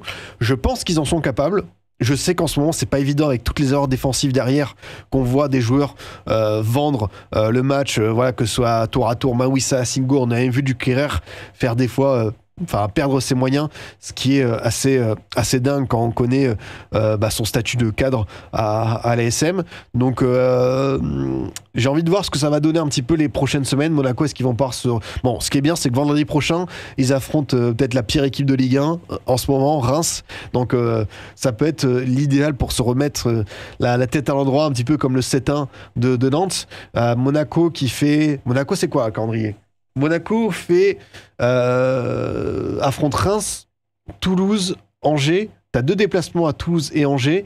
T'as la trêve. Après, tu reçois Nice, tu vas à Brest, tu reçois l'OM. Ok. Donc, ça va être intéressant de voir les 5 prochains matchs, avec notamment le choc du haut de classement contre Nice, ce que ça peut un petit peu donner. Moi, je pense que Monaco a tout à fait la capacité d'accrocher le top 4, mais ses soucis défensifs, je pense que ça restera quand même un des marqueurs de cette saison, avec un sentiment mitigé où tu te dis que l'ASM aurait pu quand même aller, je pense, en 8e de finale de LDC. Et en Ligue 1, quand tu vois l'écart qu'ils ont pris avec le PSG, quand tu vois l'impression qu'ils ont montré à l'automne, c'est pas normal d'avoir pris un tel retard. Évidemment, encore une fois, je me répète, dans une Ligue 1 où tu as le PSG au début, c'est pas un scandale de perdre le titre, enfin de laisser Paris s'échapper, mais... Voilà, je pense que dans la tournure des événements, ça aurait pu mieux se passer pour nos amis monégasques. Qu'est-ce qu'on a à voir maintenant? Je vais juste réafficher peut-être le classement. Monaco qui passe à 5e du coup, Lille qui en profite pour reprendre cette petite place. Donc quand même un enseignement assez précieux. Évidemment, avec... on a parlé de la plupart des équipes du haut de classement, il nous reste une équipe à voir et c'est l'équipe... je vais pas dire surprise parce que c'est vrai que c'est une équipe on sait qu'ils ont des ambitions assez fortes en début de saison à chaque fois, mais voilà, encore une fois, l'OGC Nice, quand la musique de la Ligue 1 McDonald's retentit, c'est une équipe différente, c'est une équipe assez forte, assez séduisante, qui nous offre un visage vraiment remarquable. Il y a vraiment beaucoup de à tirer de cette équipe niçoise, parce qu'ils sont vraiment assez dingues, hein, dans tout ce qu'ils montrent. Alors attendez, hop. On va juste aller voir un petit peu la configuration du match. Bon, bien sûr, tu affrontes une équipe de Montpellier qui a le moral dans les chaussettes. Donc, ça peut te permettre d'être un petit peu plus confortable sur ton rythme. Mais c'est vrai que Nice a vraiment creuser un petit peu l'écart sur quelques poursuivants. Ils prennent les points qu'il faut. Ils ont un match par semaine désormais. Alors, on ne le répétera jamais assez, mais oui, quand on voit la tournure des événements en Coupe de France, en Europa League, on se dit que cette équipe, c'est vrai, quand tu la vois aussi intéressante en Ligue 1, tu te dis c'est pas possible qu'ils aient aussi peu montré en Coupe. Il y a des circonstances, l'effectif avec beaucoup de blessés. Francaise, je pense qu'au bout d'un moment, quand il a vu que l'Europa League, ça sentait le roussi, il s'est dit, même si on pouvait accrocher, pourquoi pas, une 23e, 24e place de barragiste, Osef, on mise tout sur cette compétition. Et voilà, hein, on se rend compte que on a une équipe, Evan Guessant, 9 buts, 6 passes décisives, Laborde qui pareil enchaîne bien, même si là les deux n'ont pas marqué. Quand les deux ne marquent pas, tu peux avoir un apport des pistons avec Klose qui est buteur, qui marque son 3e but de la saison. Boudaoui, excellent, au-delà de son but contre Montpellier, au four et au moulin, vraiment dans tous les bons coups. Et Boudaoui, ça fait partie des joueurs. Il y a aussi... un peu Sofiane Diop dans cette équipe. J'ai le sentiment que quand ce sont des joueurs à 100% en Ligue 1, c'est des joueurs un peu spéciaux qui sont capables de vraiment porter assez haut Nice. Ils ont eu des petits moments, que ce soit des blessures ou même des méformes sur le terrain. On a peut-être tendance à les oublier, et c'était justifié parce que c'était des joueurs qui restent encore relativement jeunes. Par contre, quand ils sont en pleine possession de leur corps et surtout qu'ils sont sur une dynamique, un bel élan, c'est quand même deux joueurs assez fantastiques. Et voilà, derrière, c'est vrai qu'avec le tonton Dante, Bombito qui est une belle découverte dans cette Ligue 1, Youssouf Ndaye Chimier, ça tourne très très bien. À Montpellier, oui, en face, qu'est-ce que tu veux sauver? quand tu vois un petit peu l'équipe, tu as fait le choix au mercato hivernal de quasiment tout vendre avec les départs d'Altamari. Bon, Accord Adam, ça peut se comprendre, mais vraiment, tu avais le sentiment que du côté de Laurent Nicolin, on prépare la Ligue 2, et pourtant c'est ouf parce que Montpellier n'est pas si loin de Saint-Étienne, même de Reims. Il y a quand même, tu vois, un petit coup à jouer, et pour eux ils sont presque dans une période de reconstruction. Après, avec le choix Gasset et Printemps, c'était, j'ai pas envie de dire quitte au double, mais voilà, on a l'impression que Montpellier a déjà envie de voyager le vendredi soir du côté de Laval ou Rodez, et il y a plus grand chose à donner. Pourtant, voilà, je vous répète, on est en février, il y a encore beaucoup de temps, et tu sens que là on est sur notre cycle. Après, Nice, si on se projette un petit peu sur la suite des événements, oui, quant à Francaise comme coach, c'est encore une fois un Francaise, un des meilleurs coachs de Ligue 1 sur la décennie 2020, un entraîneur qui réussit à gérer. On sait que Nice, ça peut être un petit peu compliqué avec la gestion d'Ineos. Est-ce que Ineos fait du 100% sur Manchester United? Quelle est leur stratégie à court, moyen et long terme avec Nice? On n'a pas beaucoup d'informations. On a le sentiment que voilà, on laisse Jean-Pierre River, Fabrice Bocquet piloter un petit peu ça. Et écoute, tant qu'ils ont un Francaise en poste, je pense que j'aurais toujours confiance en Nice en championnat. Évidemment, l'étape d'après, c'est on se dit, Nice, s'ils vont en Ligue des Champions, ils peuvent pas nous offrir ce qu'ils nous ont montré en Europa League avec la 34e place sur 36, parce que là c'est évidemment ce serait désastreux. Déjà que la campagne d'Europa était absolument négative pour l'image du club, là tu joues aussi ton crédit, mais aussi l'image de la Ligue 1. Et quand tu vois que Brest a très bien performé, tu vois qu'on avait tous les clubs français au minimum en barrage. Si Nice va en Ligue des Champions, et c'est vrai que quand tu vois la configuration Ligue 1, le classement, ils en sont encore capables. Il reste beaucoup de journées, donc attention, c'est pas du tout acquis. Mais c'est vrai que cette équipe, je me répète, mais quand elle a qu'un match à jouer par semaine, quand tu as ce plan de jeu qui est aussi bien défini, quand tu as tous tes cadres, tout le monde à 100%, c'est vrai que c'est une très belle équipe de Ligue 1. Et honnêtement, même si j'ai vu un message intéressant, gestion de temps fort, temps faible, va travailler encore, je trouve que Nice ne gère pas bien ça. Oui, je pense qu'il y a encore des imperfections, mais ces imperfections, on les a vues très très bien ressortir les jeudis soirs en Europa, contre le Stade Briochin en Coupe de France. Donc c'est une équipe qui a encore une belle marge de progression, parce que t'as encore des jeunes joueurs, hein. Bon, il y a Dante avec ses 41 piges qui est à part, mais tu vois, Bombito, Boudaoui, Guessant, Chaud, t'as encore une certaine jeunesse, et t'en as d'autres aussi qui peuvent être dans ce registre-là, côté niçois. Et pour nos amis montpelliérains, il n'y a plus qu'à espérer un salut, et surtout que le club se relève vite. Moi j'aime bien la paillade, je vous l'ai souvent dit, j'aime bien Montpellier, l'image du côté du club côté familial. Je pense qu'il y a eu des erreurs de gestion, des déclarations malheureuses, et qui doivent... Je pense que peut-être que ce passage, ce retour en Ligue 2, comme Toulouse à une époque, à une époque c'était il y a 2-3 ans, donc c'était pas non plus il y a si longtemps, ça peut leur faire du bien. Donc j'espère que ça sera le cas pour eux. Je crois qu'il est temps de parler d'une équipe plutôt malade, parce qu'il y en a pas mal qui le réclament. Il faut qu'on aille du côté du RC Lens, les amis. Lens qui enchaîne beaucoup de contre-performances en ce moment. 3 défaites de suite. Aïe aïe. Que se passe-t-il du côté des 100 et or? C'est compliqué, c'est très compliqué pour Lens, qui avait sur le papier en plus un affrontement contre un FC Nantes qui en avait pris 7 à Monaco, qui voulait un petit peu se relancer. Et on sait après que Nantes aime bien ce genre de situation, parce qu'ils sont privés du ballon, mais ils aiment bien contre-attaquer. Et moi, ce qui me plaisait pour l'instant dans le Lens de Will Steele, c'était une équipe qui voyageait plutôt bien, une équipe qui paradoxalement a mal fou cette saison à Bollaert, mais qui prenait les points et qui finalement réussissait à être un candidat à l'Europe en avançant, en étant 6e, 7e, mais compte tenu de tous les changements qu'on a eu à l'été dernier, et puis surtout cet hiver, les départs de Danso, Kuzanov, Samba et Frankowski, 4 titulaires, la plupart en défense, je me disais que bon, au final, ils vont peut-être pouvoir accrocher l'Europa ou la conférence. C'est pas mal. Et puis là, bah, patatras, tout a volé en éclats. Je pense que le départ de Frankowski, c'est le truc qui fait le plus mal à Lens. Parce que même si voilà, Danso est un patron, Kuzanov était ton meilleur joueur, Samba était un leader de vestiaire, Frankowski, dans l'apport offensif, il était quand même déterminant. Et là, c'est vrai que tu sens un Lens qui ne propose plus rien. Nario le dit, je ne reconnais plus mon équipe. Trop de fébrilité. Le seul cadre qui s'impose, c'est Thomasson, arrivé il y a un peu plus d'un an.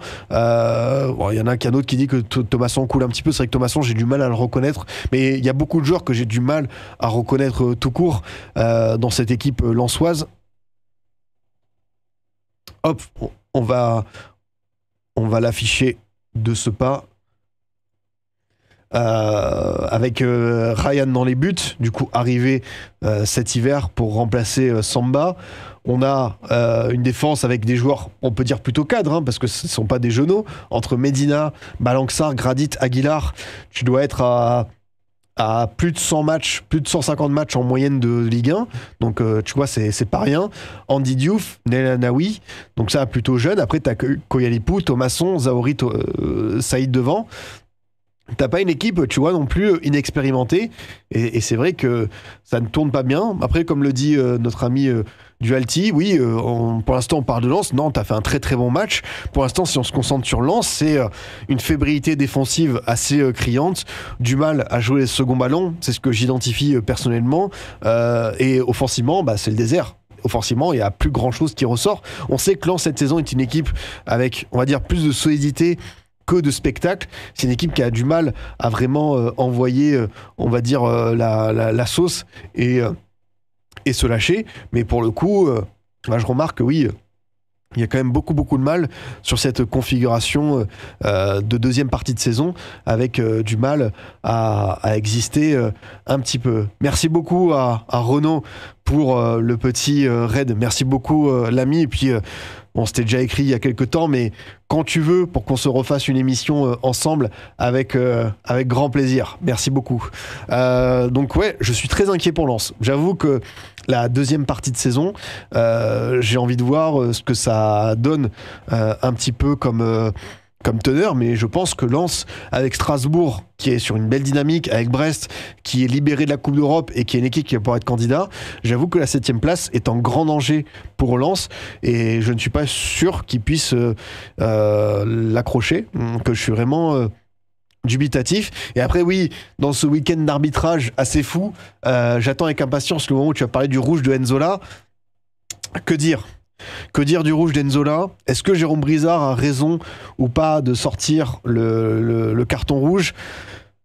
C'est à la fois sévère parce que c'est un geste d'énervement, mais j'ai l'impression qu'Enzola, je sais pas s'il le vise consciemment ou quoi, mais comme il fait cette espèce de geste où il jette le ballon en direction de l'arbitre et que vraiment l'arbitre, ça passe pas loin, et voilà, il met le rouge et tu vois, dans un autre sens, je ne peux pas le contredire. C'est fou de la part d'un joueur quand même avec une petite expérience en Europe comme Enzola de perdre ses nerfs comme ça.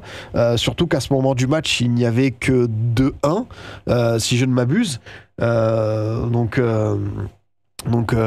oui, voilà, comme tu dis, il a raison dans tous les autres sports. C'est même pas quelque chose d'imaginable de faire ça à l'arbitre. Oui, bien sûr. En fait, je pense qu'il prend le ballon et je sais pas s'il regarde dans quel sens il jette le ballon. Mais voilà, encore une fois, un joueur de ce pédigré-là, avec cette expérience-là, aurait dû se contrôler. Surtout que Lens avait peut-être moyen de revenir en fin de match pour voir ce que ça donne un petit peu, quoi. Si Hakimi fait ça, l'arbitre lui met rouge. Mais oui, je pense que oui. Là, pour le coup, si Hakimi fait ça, si on prend la même situation, oui, il doit le faire. Après, si lui met jaune, là, c'est sûr que tu pourras dire, c'est un petit peu lunaire, mais voilà, le geste d'Enzola le pénalise lui, parce que je sais pas combien il va prendre de matchs en termes de sanctions, et son équipe. Et après, oui, quoi qu'il arrive, même s'il y avait 2-1 à ce moment-là du match, alors ce qu'on tranche, je suis pas sûr que Lens aurait pu revenir un petit peu sur ses talons. Au niveau du classement, ça donne quoi Ouais, Lens est à 33. Tu vois, il y a qu'un point de moins sur Strasbourg, donc rien de définitif. Mais tu sens qu'au niveau voilà, de, euh, de la dynamique, c'est assez inquiétant. Moi, Wistil, c'est un coach que j'ai apprécié à Reims. Je trouve que c'était une bonne idée pour voilà, prendre la suite de Francaise et proposer quelque chose. Après, est-ce que Wistil est l'homme capable de gérer cette transition du RC Lens qui, on sent, a besoin de réduire la voilure, de vendre beaucoup de joueurs, de préparer l'achat de Bollard, peut-être une future vente du club? Ça, je ne suis pas sûr. Je pense que Wistil est venu avec certaines ambitions, mais après, j'avoue que dans le jeu, oui, c'est décevant. Lens, depuis quelques temps, tu t'ennuies fermement, il n'y a plus grand-chose qui sort. Il y a peu de joueurs qui sont à mettre en évidence, et même là, tu vois, si on remet juste le 11, il y a des joueurs que j'apprécie personnellement. Anas Zahouri, quand il arrivait en Ligue 1, je me souviens d'un de ses premiers matchs, je sais plus si c'était contre Brest, mais je m'étais dit, waouh, gros technicien, très très fort, dans son rôle d'ailier, parce qu'on sait que Lens est passé du fameux 3-4-3 de Francaise à voilà, un système en 4-2-3-1 sous Wissil qui a beaucoup tourné comme ça. Zahouri, je me disais, vraiment un ailier recruté à Burnley et tout, il peut apporter sa pierre à l'édifice, et je ne le trouve pas voilà, tranchant et assez ouais, insignifiant depuis pas mal de temps. Après, il n'a pas eu non plus un temps de jeu conséquent, mais je parle de Zahouri, mais il y a beaucoup d'offensifs. Koyalipo, on va lui laisser du temps, il vient d'arriver. Wesley Saïd, pareil, revient de blessure. On a évoqué Enzola qui déçoit un petit peu. Qu'est-ce qu'on a d'autre? Sotoka qui n'a pas mis un but cette saison. Tu sens que Sotoka, là, c'est en train de peser au niveau de l'âge. Bon, t'avais Satriano qui s'est fait les croisés directs. Pera d'Acosta qui est parti. Fulgini qui, pareil, a du mal à enchaîner. C'est vrai qu'en fait, on parle beaucoup de cette équipe lensoise, mais il y a une méforme assez dingue d'à peu près tous les offensifs, quoi, qui ont du mal à vraiment produire quelque chose. Donc, assez inquiet pour Lens. Ils sont qu'à un point de cette 16e place, mais j'ai l'impression qu'il y a un petit tournant qui s'est opéré et qu'ils vont avoir du mal à revenir sur peut-être Strasbourg. Et en face, Nantes, écoutez, très belle réaction, parce que quand on prend 7, c'est pas évident de s'en relever. Et quelqu'un a demandé, oui, c'est la bonne compo avec Palois latéral gauche, une petite surprise offerte par l'ami Comboiré. Et écoute, Nantes, encore une fois, quand c'est une équipe comme ça qui doit contrer. Oui, j'ai oublié parmi les Lensois très intéressant, peut-être Labo Lascari qui commençait à prendre son envol et qui s'est fait les croiser. Lui, c'est vrai que c'est peut-être le genre de joueur qui aurait pu apporter un peu de punch, de spontanéité à cette équipe qui en manque. Après, oui, côté nantais, écoutez, très très bonne nouvelle avec le petit Louis Leroux qui marque son premier but. On sait que à Nantes, on a beaucoup de supporters qui le réclament, et à juste titre, le retour voilà, de la formation. De la formation nantaise, de cette jeunesse. Il y a beaucoup de joueurs qui sont passés un petit peu dans les mailles du filet, qui ont dû faire carrière ailleurs, mais entre Nathan Zézé et Louis Leroux, c'est quand même bien de leur faire un peu plus confiance. Après, encore une fois, Simon, Ablin, Mostafa, quant à ce trio offensif, que les trois combinent bien, qui se trouvent, même s'ils ont peu de ballons exploités, ça peut faire des dégâts, surtout une défense lensoise qui a perdu peut-être un petit peu de confiance. J'aime beaucoup aussi Seydou Sow, derrière, qui a été recruté à Strasbourg. Strasbourg qui a plein de jeunes talents, et peut-être trop, et du coup, un Seydou Sow qui avait peut-être perdu sa place. Le fait qu'il parte à Nantes pour jouer le maintien et se montrer en évidence, c'est une bonne idée. J'aime bien ce que je vois de la part de ce jeune joueur. Et puis voilà, une équipe qui va aller normalement chercher son maintien. En fait, on est toujours inquiet avec Nantes parce qu'ils sont capables d'enchaîner des séries catastrophiques, mais ils prennent les victoires qu'il faut au bon moment. C'est une équipe quand même qui sait plutôt bien gérer, j'ai l'impression, et même si je suis pas fan de Comboiré, je suis pas fan de la gestion d'Equita, le vrai truc avec Nantes, c'est que tu auras plus faible qu'eux. Donc, quand tu vois Reims, quand tu vois Saint-Étienne, Le Havre, Montpellier, Nantes, cette saison, a pas mal de problèmes, mais tu te dis que chez les voisins, chez d'autres, il y en a d'autres beaucoup plus considérables à traiter. Donc, ils vont s'en s'en sortir. J'ai vu que Moses Simon avait demandé la nationalité française. Alors oui, j'ai vu ça aussi. Alors on rassure les gens, il va pas devenir international français, même si on aurait aimé pour la belle histoire voir un joueur frisson de Ligue des Talents sous les ordres de Didier Deschamps. Bon, c'est vrai qu'il y a un matériel conséquent, encore plus avec tous nos offensifs français qui sont en forme, mais on a quand même un joueur assez sympa dans ce sens. Donc à voir. Nantes, c'est des confrontations contre les adversaires directs au classement aussi. Oui, c'est vrai. C'est vrai que c'est là où ils se distinguent. Après, contre le Havre, ils n'avaient pas perdu. Je sais plus. Oui, ils avaient perdu à l'aller. Donc en fait, ils sont capables d'aller prendre des points contre des équipes du haut du classement parce que contre Paris, Monaco à l'aller, Lille, Lyon, tu vois, ils accrochent des points, mais ils sont capables aussi de perdre contre les équipes de la deuxième partie de tableau en passant à côté, comme tu vois le match contre Brest où ils étaient vraiment passés à côté. On est nul contre les nuls, mais on prend des points contre les forts. Ouais, moi j'ai plutôt l'impression que c'est ça. Après, là, tu profites d'une équipe malade comme Lens et tu prends les points qui vont te faire du bien au classement. Donc Nantes, voilà, qui a 24 points, qui prend 5 points d'avance sur Saint-Étienne. C'est un beau joker, surtout avec la différence de but. On peut monter à plus 6, donc là, tu t'envoles pas mal. Justement, on va aller petit à petit sur les équipes du bas du classement. Juste le Strasbourg-Brest qui a découlé sur un match nul. Deux équipes, on va dire, ambitieuses qui peuvent jouer l'Europe et qui vont sans doute être à la lutte pour cette fameuse 7e place. On rappelle que la 7e place en Ligue 1 peut être qualificative pour la fabuleuse Pipion League, la Conference League, si on a une équipe classée parmi les 6 premiers qui gagnent la Coupe de France. Si par exemple Paris gagne, la 7e place deviendra qualificative. Par contre, si c'est Reims, scénario fou, je vous l'accorde, mais si c'est Reims qui la gagne, on n'aura que la 6e place qui sera là.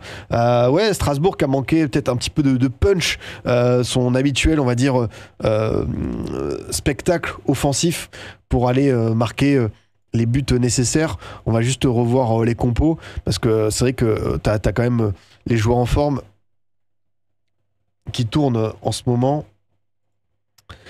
avec Petrovic, Doué, Sarr, Abakar Silla, Bakwa, Avid Diarra, Doucouré, Barco, Le Maréchal, Diego Herrera, Emega.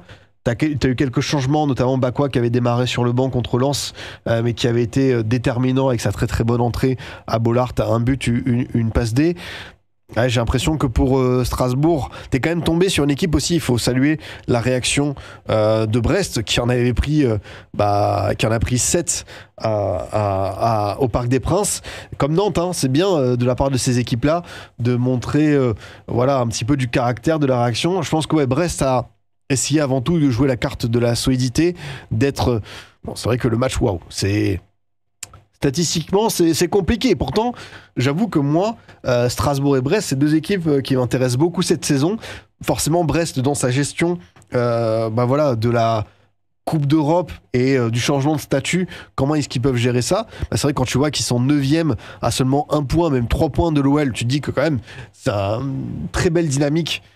Et qui sont aussi en quart de Coupe de France, faut pas l'oublier, parce que c'est la seule équipe européenne avec le PSG dans ce cas de figure. Strasbourg, avec toute cette jeunesse, l'équipe la plus jeune d'Europe, on sait que c'est un nouveau projet sur Bloco.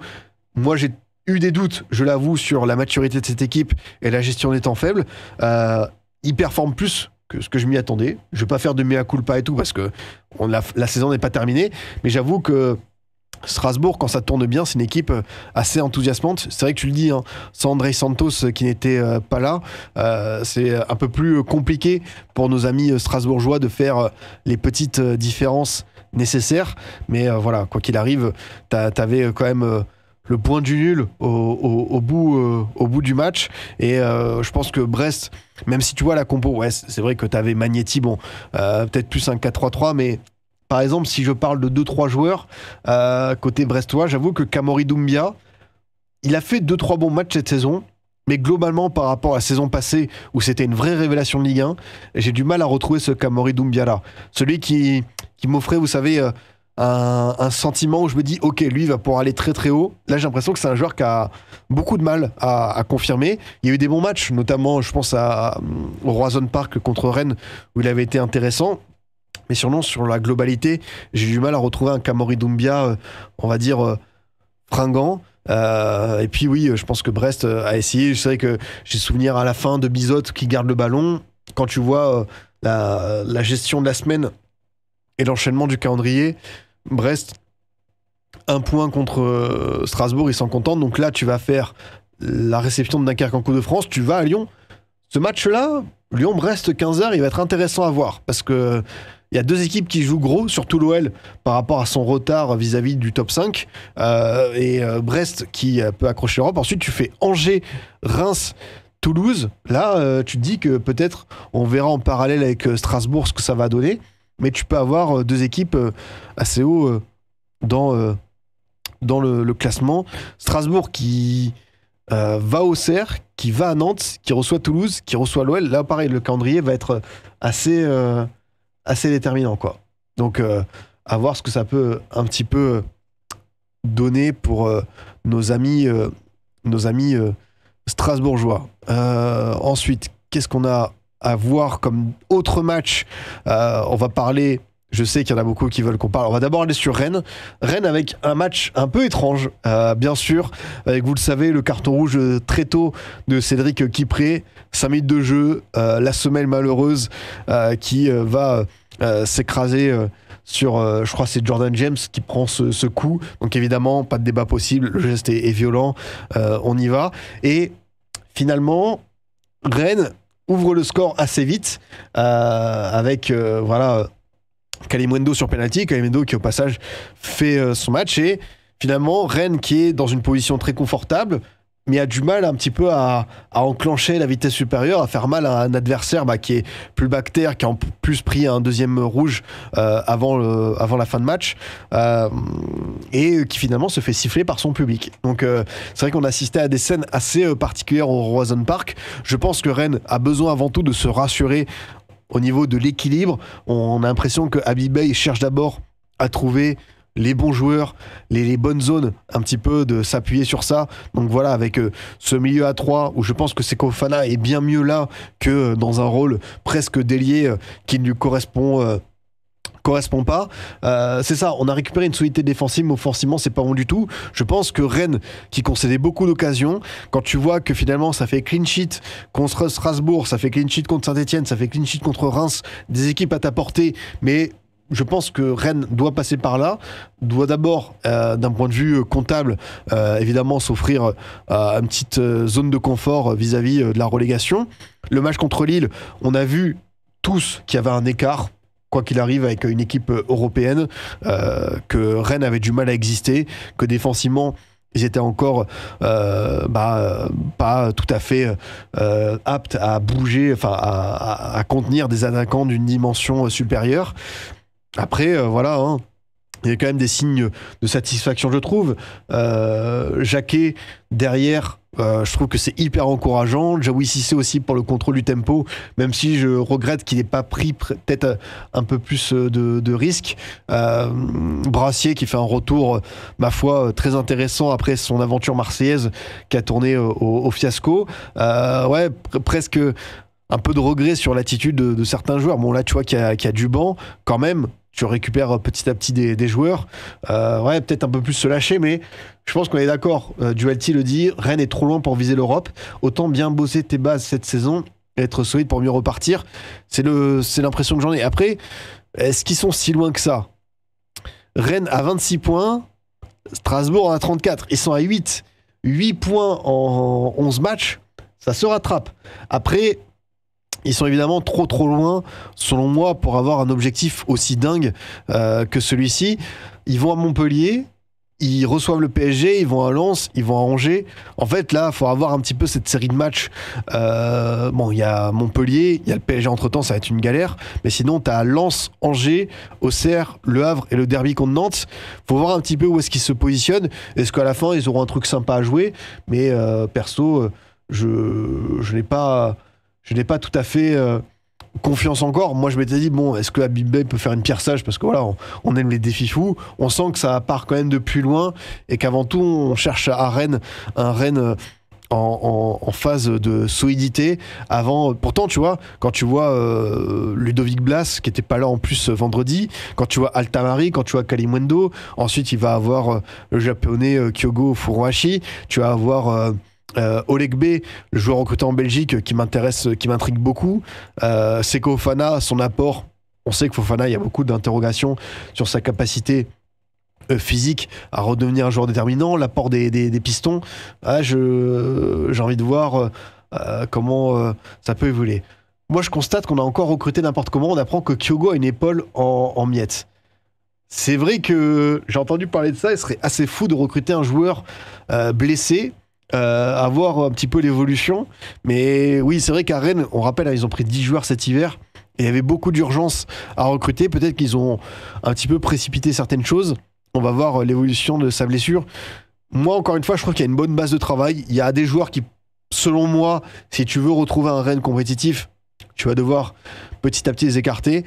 Attebourg, je suis pas fan, très clairement.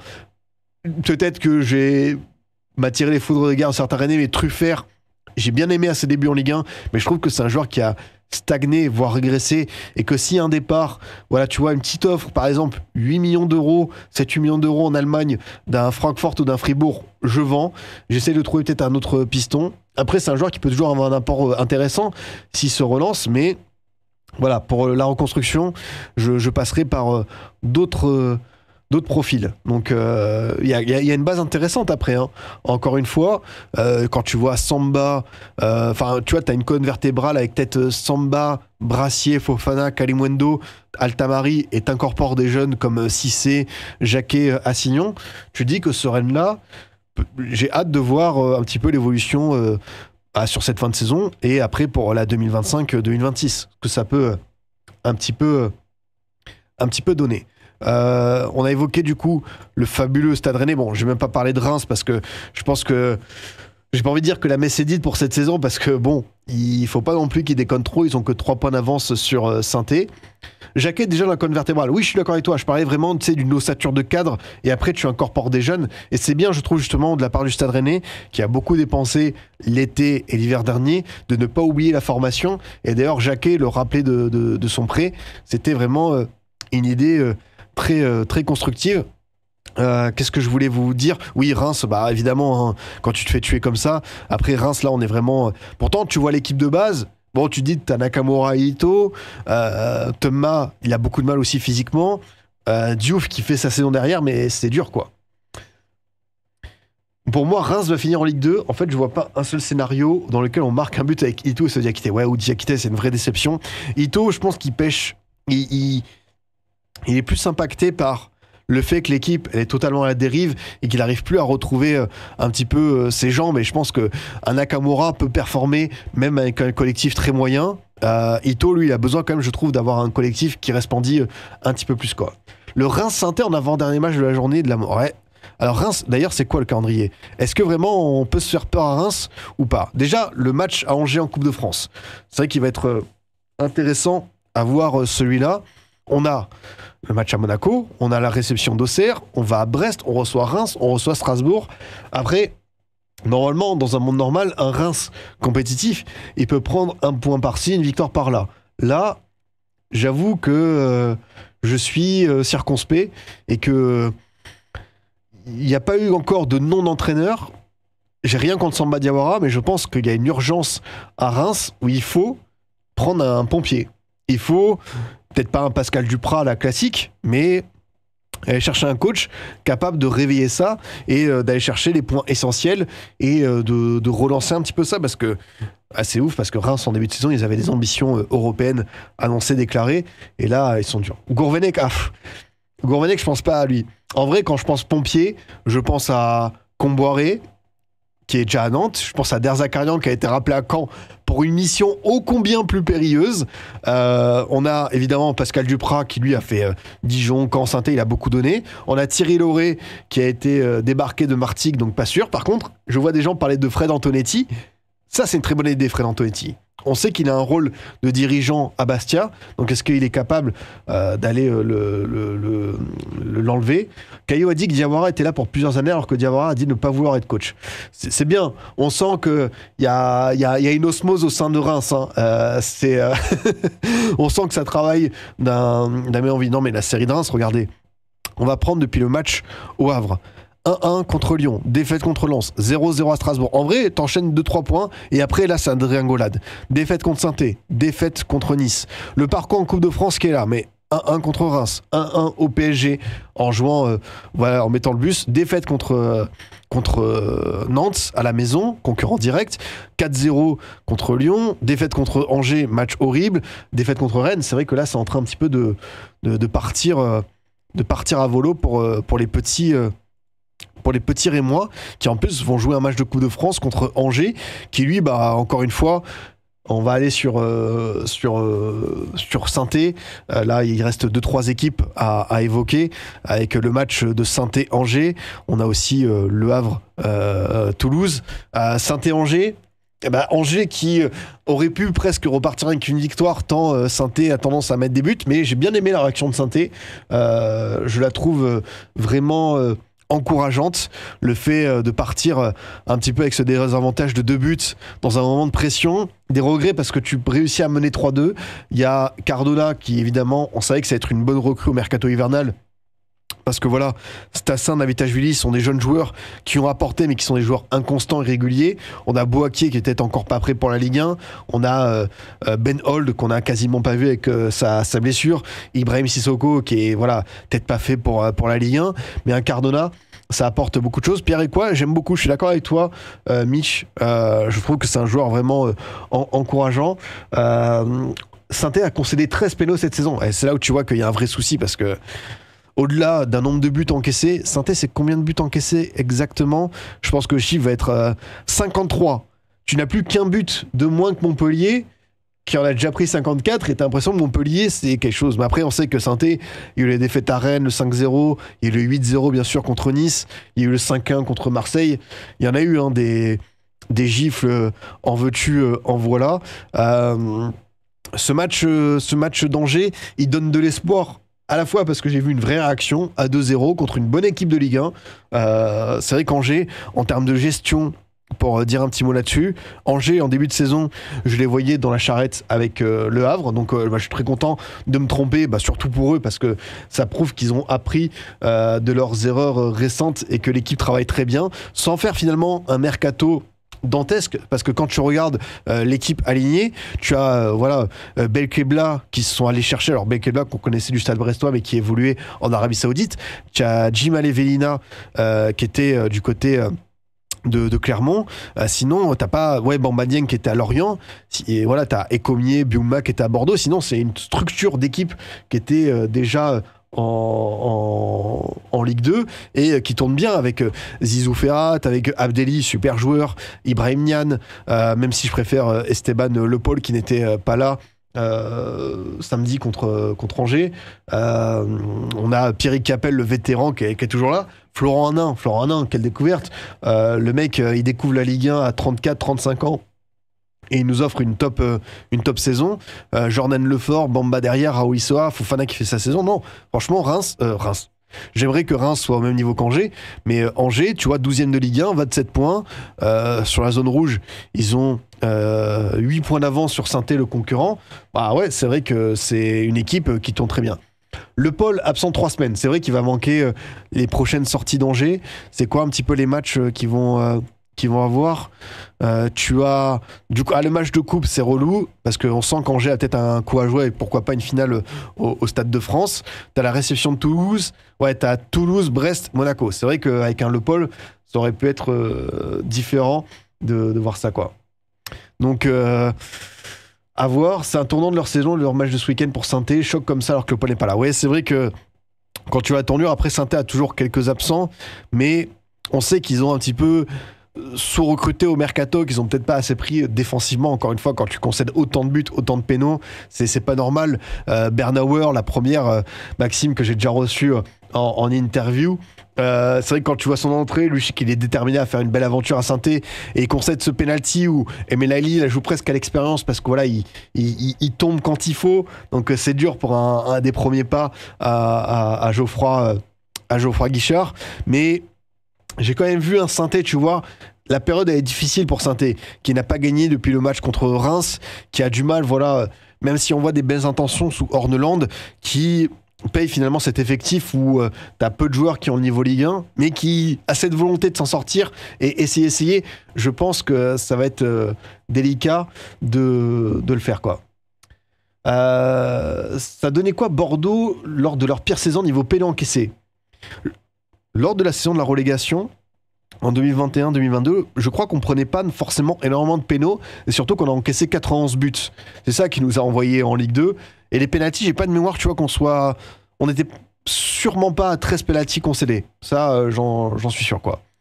Donc, qu'espérer de plus pour Saint-Étienne?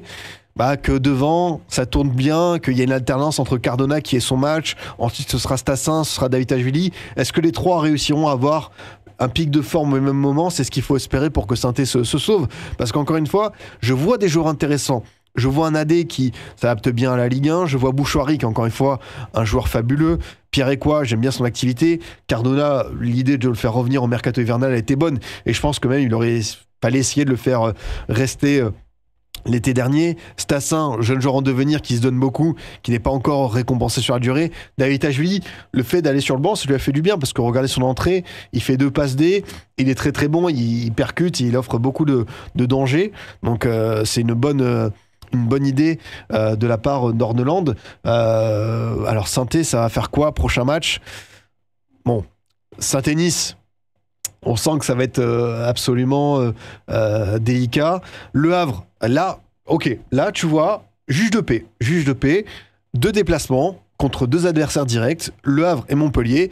T'es pas à la maison, mais si Saint-Étienne réussit à prendre 4 sur 6, peut-être qu'au moins pour le barrage, on pourrait se dire pourquoi pas. Mais si Saint-Étienne veut se sauver, ça passera par ces 2 matchs. Après, Nice, c'est évidemment pas impossible, mais quand tu vois la dynamique des 2 équipes et surtout les certitudes défensives dans un sens ou dans l'autre, ça va être compliqué. Merci à Matolisso qui a l'astuce, qui a la stat.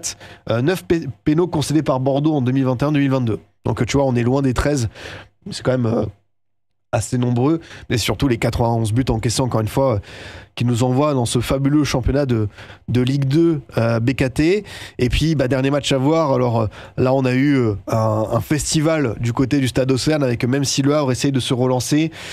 Toulouse qui a enfin trouvé le déclic offensif après beaucoup de semaines un petit peu compliquées face au but avec l'un des buts de la saison, Zakaria Aboukhal. J'ai parlé il y a quelques semaines du superbe retourné d'Akliouche. Là on a une espèce de volée acrobatique de la part d'un international marocain qui est fabuleuse, vraiment un but fantastique, et surtout ça a permis de mettre cette équipe toulousaine sur les bons rails. Même s'il y a eu l'égalisation d'Issa Soumaré, on a pu voir que derrière Siro a marqué sur péno. On a vu ensuite Donou, Magri lui aussi, ça lui fait beaucoup de bien, qui passe une saison extrêmement compliquée. Donc voilà, Toulouse qui se remet à l'endroit. C'est vrai que la stat, t'as 11 tirs de chaque côté, 5 cadrés pour Toulouse, 4 buts, donc efficacité maximale. Et pour Gorgelin, une après-midi à oublier. Et Toulouse, voilà, Toulouse qui revient à 4 points à la 16e place.